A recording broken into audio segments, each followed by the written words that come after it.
문제는 이제 윤석열 당선인의 의중이 가장 중요한 거 아니겠습니까? 윤석열 당선인은 이 검수완박 문제, 특히 국회의 그러한 협상에 대해서는 거리를 좀 두었지 않습니까? 왜 그랬을까요? 지금은 이제 윤석열 당선인 등이 조금 더 적극적으로 나서야 됩니다. 네. 왜냐하면 이게 이제 정부 출범 앞두고 청문회라든지 여러 가지 이제 협치가 필요한 부분이 있을 수 있겠죠. 네, 그렇죠. 그러니까 근데 정파의 수장보다는 국가 전체의 지도자로서 좀 이게 추상적으로 너무 좀 애매하게 이게 뭐 헌법 가치를 지켜야 된다든지 이런 식으로 이게 표현하고 있는데 제가 보기에 얼마 전에 총장 때 그랬잖아요. 총장 때 검수완박은 부패완판이다. 이렇게 했지 않습니까? 이게 맞거든요. 그것 때문에 대통령까지 간 겁니다. 그래서 저는 이제 윤석열 당선인도 좀 더 강하게 민주당의 날치기를 비판해야 되고요. 그리고 이제 잘하고 있는 사람 있잖아요. 한동훈.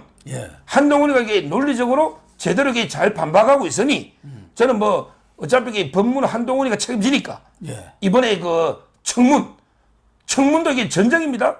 제가 한동훈이 좋아하는 거는 전혀 이게 여당이 밟을수록 더 강하게 밟아줘요. 절대 이게 굴하지 않습니다. 아니, 청문회 하면 고양이 앞에 쥐처럼 아이고 의원님 뭐 어쩌고 저쩌고 이게 아니단 말이에요. 민주당이 부당하게 공격하면 한동훈은 이게 10배 100배 갚아주거든요. 그런 자세로 이게 청문회를 하고 이번에 법무부 장관 청문 과정에 과연 이게 검수완박에 대해서 국민들이 어떻게 생각하는지 여론조사도 하고 이래가지고 이게 저는 막아야 된다 봅니다. 그러니까 윤석열 당선인 입장에서는 국회에서 논의 과정에 또 뭐 어떤 감나라 배나라 혹시 그런 오해를 살 우려도 있고 자칫하다가는 검찰공화국 프레임을 또 씌울 가능성이 있기 때문에 좀 거리를 둔 거 아니겠습니까? 그러나 이 권성동 원내대표로부터 아마 제대로 된 보고를 못 받은 것 같아요. 워낙 뭐 여론이 비등하니까 국민의 우려하는 모습과 함께 잘 듣고 지켜보고 있다. 중재안에 대해서.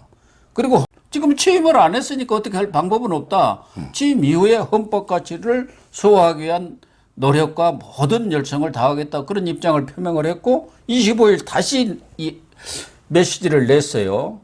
정치권 전체가 헌법 가치를 수호하고 국민의 삶을 지키는 방안에 대해서 고민하고 또 중지를 모아달라 이렇게 냈는데 이 윤석열 당선인 측근들의 그 동아일보 보도를 보면은 국민 여론과 형사사법 체계를 감안하면은 이대로는 안 된다. 조정이 필요하다.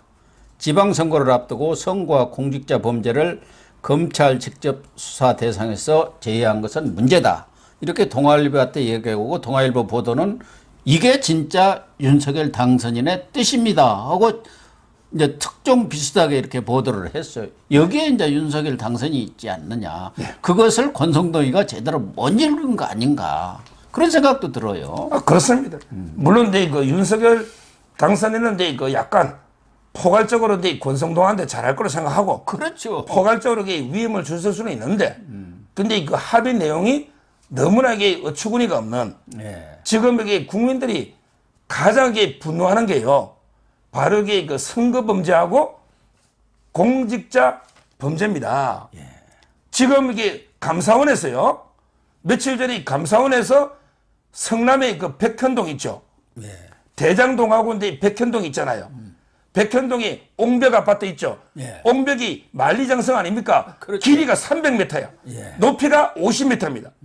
이런 게 말도 안 되는 자연 보존 지역에서 이게 거의 뭐 주거로 이게 4단계 상향시키 버린 이런 게 말도 안 되는 걸 감사원에서 적발해 가지고 수사해.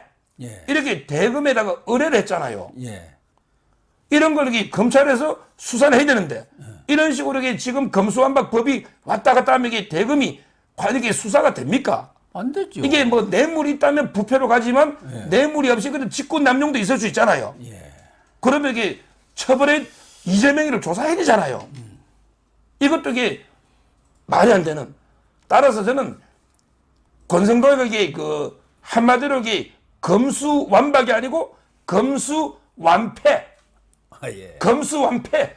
그게 100% 패배한 거예요. 얻은 게 하나도 없어요. 얻은 게. 자기들 수사 막는 선거나 공작 빼고, 관익이 우리 국민 입장에서 볼 때 야당이 얻은 게 하나도 없이 그들에게 민주당한테 100개, 민주당은 100%다 얻은 거예요. 예. 우리는 이게 얻은 게 완패, 하는 게 없는 이런 게 합의라고 들고 가지고 제가 이제 금요일 날 합의했거든요. 예. TV조선 나가서 강력하게 비판했더니 또 방송국에까지 막 전화했는가 봐. 저한테도 이게 전화가 와요. 이런 식으로 이게 권성동 언론까지 탄압이 되겠습니까? 예. 따라서 저는 뭐 아무리 봐도 지금 이게 국민의 여론은요. 국민의 여론은 검찰의 수사권 없애라는 게 아니고요. 국민 여론은 국회의원들의 특권부터 없애라. 이걸 요구하는 거예요. 예. 검찰의 수사권을 없애는 게 아니고 너기 국회의원들 방패 뭐 면책특권, 불체포특권, 별의별 특권이 100가지 넘잖아요. 예. 이거 없애라. 이게 바로 국민의 여론인 거예요. 그렇습니다. 그런데 윤석열 당선인 입장에서는 이 취임 이후 헌법 가치를 소화하는데 모든 노력을 기울이겠다 이 말을 한 걸 보면은 나름대로 검수 완박이든 검수 단박이든 그게 처리가 된 이후에 어떤 계획이랄까 구상을 갖고 있었던 거 아닌가 갖고 있는 거 아닌가 그런 느낌은 들어요. 그냥 그래 뭐 야당이 숫자로 밀어붙이니까 우리가 어쩔 수 없지 그런 생각은 윤 당선인은 하고 있지 않은 것 같습니다. 뭐 그동안 얘기했던 대로 법무장관의 뭐 상설특검법 특검권을 뭐 발동을 할 수도 있고 또 경찰도 경찰청장이 김창룡이 7월 때 교체되지 않습니까? 그러면 그 경찰 어떤 그 수사력을 완전히 보강해 가지고 특별팀을 만든다든가 하면 거기도 베테랑들이 많이 있지 않습니까? 그래서 특별 지시를 내리고 경우에 따라서는 뭐 검찰하고 경찰하고 합동 TF를 만들 수도 있고 여러 가지 대안들을 나름대로 구상은 하고 있기 때문에 이건 취임 전인데 취임 이후에 그런 노력을 기울이겠다고 한 거 아닌가 하는 생각이 들어요. 물론 이제 뭐 윤석열 당선인이나 또는 이제 한동훈 법무장관이나 전부 이게 플랜 B는 가지고 있겠죠. 그러겠죠. 플랜 B는 있다. 저도 그렇게 생각합니다. 예를 들어 이제 어떻게 보면 이게 정권이 경찰을 부리기가 더 좋죠. 예. 그리고 이게 행안부 장관이 이상민 변호사입니다. 이상민은 이제 충안고등학교, 대학교, 서울법대 진짜 이게 후배입니다. 제가 여기 어떤 자리에 가가 들었는데 윤석열한테 한동훈이가 3이라면 이상민이 7이래. 이 이야기를 제가 들었습니다. 물론 이게 충안고등학교 출신인데 들었기 때문에 뭐 100% 믿을 수는 없어요. 예. 그렇지만 이게 그만큼 이상민 행안부 장관도 이게 측근 중에 측근이에요. 그러니까 이제 그 경찰에서 뭐 이게 수사팀을 최정예로 구성해서 한다든지 또는 이제 그 앞으로 중대범죄수사청을 만들 때는 거부권이 가능하잖아요. 만약에 중대범죄수사청의 내용이 말도 안 된다. 이럴 때는 이게 거부권을 통해서 통제가 되죠. 물론 이제 그 상설 특검도 있을 수 있는 거고요. 이런 식으로 이게 그 플랜 B나 플랜 C는 있겠지만 그럼에도 이게 불구하고 저는요. 그럼에도 이게 불구하고 검찰의 수사권을 박탈하는 거는 저는 잘못됐다 보는 거예요. 왜 그러냐면 이게 그 검찰이 최정예 10,000명의 수사 베테랑들입니다.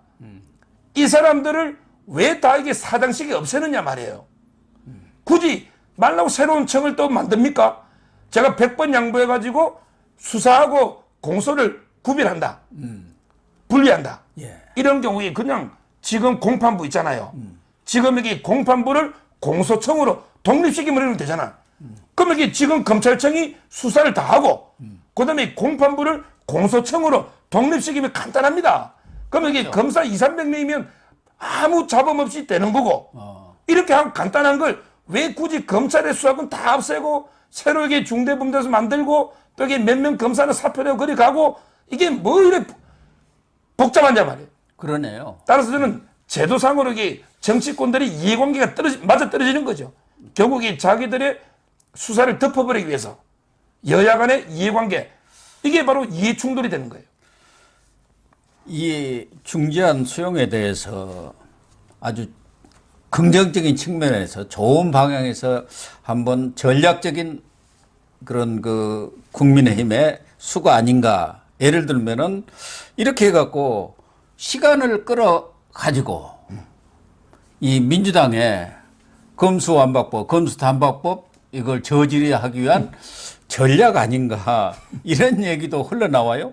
왜 그러냐면 권성동이가 오늘 최고위원회 가서도 검수완박 저지 시간 벌기다 하면서 그 중재안과 원안 간의 그 결정적 차이점 세 가지를 얘기하면서 그 세 번째로 이런 얘기를 했더라고. 그래서 야, 이 국민의힘에서 뭐 윤석열 당선인은 빼고라도 이 고도의 이런 전략을 쓴 거 아닌가. 그리고 민주당 내에서도 이수진 그 아까 말 이야기한 아주 뭐 여기 검수완박에 가장 앞장선 사람 아닙니까? 이 가짜 합의 아니냐? 이 시간 끌기 전략에 우리가 말려든 것 아니냐? 이런 의무심을 제기하면서 이거 우리가 정신 차려야 한다. 이런 얘기도 나오고 있어요. 그런데 그거는 권성도회가 이게 자기가 덜컥 그냥 합의해놨고 여론이 너무 안 좋으니까 이런 게 변명하는 거지. 이게 무슨 시간 끌기가 돼요? 지금 이게 민주당이 28일부터 바로 밀어붙이겠다는 거 아닙니까? 예. 이게 뭐 시간 끌기가 됩니까? 그러네요. 회기를 뭐 5월 3일 이후로 이게 미룰 수 있는 것도 아니잖아요. 예. 바로 이게 그냥 민주당이 날치기 한단 말이죠. 28일부터. 원래 따라서 이게 그냥 지금도 이게 권성동이가 자기가 뭘 잘못했는지 이런 게 말도 안 되는 궤변으로 변명을 들어놓고 있는 거예요. 그런 것도 옛날에도 이게 뭐 코너에 몰리니까 마치 고도 전략을 쓴 것처럼 이렇게 감싸지 않은 거 아니에요? 제가 보기에 아무 전략도 없이 그냥 이게 백기토항해가지고 패배주의 젖어서 그냥 자기 또 경험, 트라우마 이것 때문에 덜컥 그냥 합의해 주놓고 지금 이게 자기가 생각할 때보다 여론이 너무 안 좋으니 지금 이게 뭐 검사들 뭐 99% 찬성 어쩌고 저쩌고 지금 이게 검사들요 부글부글 이렇게 끓고 있습니다. 그래서 저는 지금도 이게 권성동이가 궤변으로 자기의 위기를 모면하기 위해서 말도 안 되는 변명을 늘어놓고 있다. 이렇게 봅니다. 이제 뭐 윤석열 당선인의 의정도 뭐 거의 나왔고 정치권이 아주 고민을 해라. 중지를 모아달라는 것은 이 부분에 대해서 중재안에 대해서 재논의를 해달라는 그런 주문 아니겠습니까? 또 이 국민의힘 최고위원회에서도 재논의키로 결정을 했단 말이에요. 뭐 그것이 현실적으로 뭐 재논의가 될 가능성은 저는 높지 않다고 보는데 어쨌든 재논의를 하든 안 하든 지금 이 결과를 놓고 볼 때는 윤석열 당선인은 입장에서는 가장 급한 불은 6일 지방선거입니다. 여기서 이겨야 해요. 특히 경기도라든가 또 인천, 강원 아주 이 초접전 지역들입니다. 그런데 엊그제 여론조사 보니까 경기도만 하더라도 그동안 김은혜 의원이 김동연 전 경제부총리보다 앞섰어요. 여론 지지도가. 근데 한 7, 8%를 이렇게 뒤집어져 버렸더라고요. 저는 그런 이번 그 중재안에 영향 아닌가, 악영향. 그리고 23, 24일 조사한 거니까 바로 중재안이 합의가 된 이유란 말이에요. 그래서 지금 이 국민의힘 아주 핵심적인 지지층들이 이렇게 붕괴하는 것으로 볼 때 참 저는 6일 지방선거가 우선 그 급한 불부터 꺼야 하는데 이게 제일 걱정이 돼요. 그럼요. 저도 이게 그 권성도회가 가장 잘못한 게요. 법리적으로 이게 검수완박이 잘못됐다는 거 제가 누누이 말씀드렸고요. 예. 법리적으로. 그다음에 정치적으로도 정말 이게 그 큰 잘못을 한 겁니다. 그러니까요. 지금 이게 검수완박 권성도회가 야합을 해주니 예. 그러면 이게 중도 국민들이 봤을 때 이게 민주당을 욕하겠습니까? 국민의힘을 욕하겠습니까? 민주당은 원래부터 이게 주장해왔잖아요. 예. 더 미워할 것도 없어요. 예. 그런데 국민의힘은 선명하게 투쟁해야 될 야당이 근데 이게 덜컥 자기들의 이해관계 때문에 자기들에게 방패막이 때문에 합의해 주니까 분노가 전부 국민의힘한테 다 향하고 있는 거죠. 이걸 만약에 합의 안 했다고 생각해 보세요. 그러면 민주당이 꼼수를 엄청나게 꼼수를 여러 번 해야 됩니다. 아까 위성 의원 민영배부터 해가 안건 조정에도 무산시키고, 그다음에 그 필리버스터 회기 쪼개기 해가지고 그것도 무산시키고. 법사위부터 날치기 처리를 해야 해요. 그러니까요. 강행 처리를 할 수밖에 없잖아요. 그렇게 되면 지금 변호사 협회든 교수든 민변 참여연대까지 그러면 분노가 덜 끓을 거 아닙니까? 그러면 지방선거는 그냥 압승이에요. 날치기를 꼼수를 거듭해 날치기 하면 분노가 폭발할 거 아닙니까? 근데 권성동이가 합의해 주는 바람에 그 분노가 오히려 국민의힘 쪽으로 향하고 있단 말이에요. 이번에 여론도 오잖아요. 갑자기 왜 경기도가 갑자기 김동연이가 7, 8% 뒤집어 버리는 이게 이 야외에는 설명이 안 되잖아요. 그렇죠. 따라서는 정치적으로 이번에 이 권성동이는 엄청나게 해당 행위를 했다. 이것 때문에 상당히 지금 민심이 완전히 흔들리면서 오히려 심판의 칼이 국민의힘을 향하고 있는 심각한 상황입니다. 아주 잘 지적을 해 주셨는데 설사 재논의를 한다고 하더라도 그 재논의가 제대로 될 리도 없고 그 결과적인 상황을 봤을 때 지금 이 국민의힘 지지층은 말할 것도 없고 중도층 대부분 지금 막 이탈을 하고 있는 그런 상황들 아닙니까?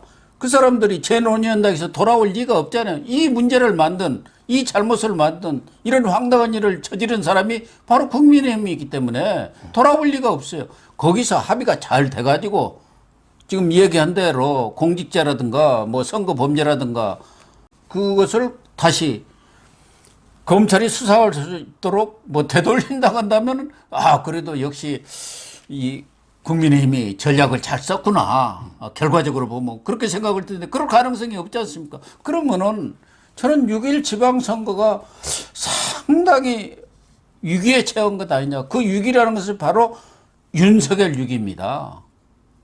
172석인 국회도 완전 여소야대인데다가 결국은 지방선거에서 압승을 바탕으로 해가지고 그 힘을 가지고 국정 운영에 동력을 삼아야 하는데 그게 떨어져 버리면 지금 갤럽에서 얼마 전에 조사한 거 보면 42% 아닙니까? 국정을 잘 수행할 거라는 그런 긍정적인 대답이. 그러니까 지금 제가 지방선거 너무 걱정이 돼서 민심을 다시 한번 민심을 전달해 드리면 혹시 윤석열 당신이나 또 볼 거 아닙니까?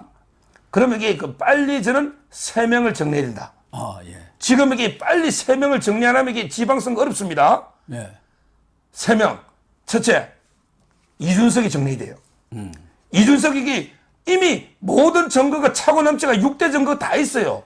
녹취록부터 징계윤리위원회에서 만장일치로 징계 개시 결정했습니다.